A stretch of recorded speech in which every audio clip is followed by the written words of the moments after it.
c'est la mode des bandes nasales. On ne voit plus Alex Hormozy sans ces dernières et de plus en plus de pratiquants sportifs, par exemple des crossfitters, en mettent. Solution miracle ou perte d'argent?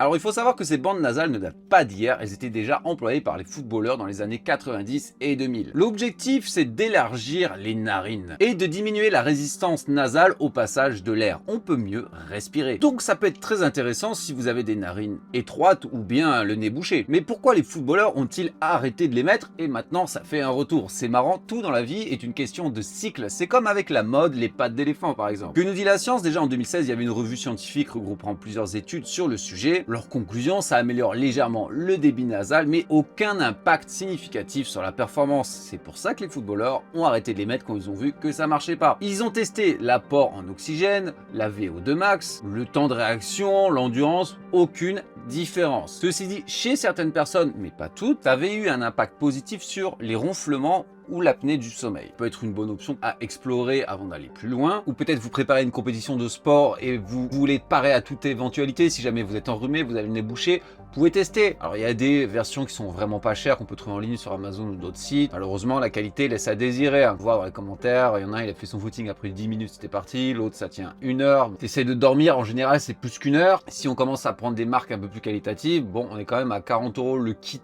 de démarrage pour 15 jours, enfin 15 utilisations. Peut-être que ça peut être utile dans certains rares cas, mais ce qu'il y a, c'est que les plus grands athlètes au monde, que ce soit en crossfit, en aerox, etc., battent des records, ils gagnent tout.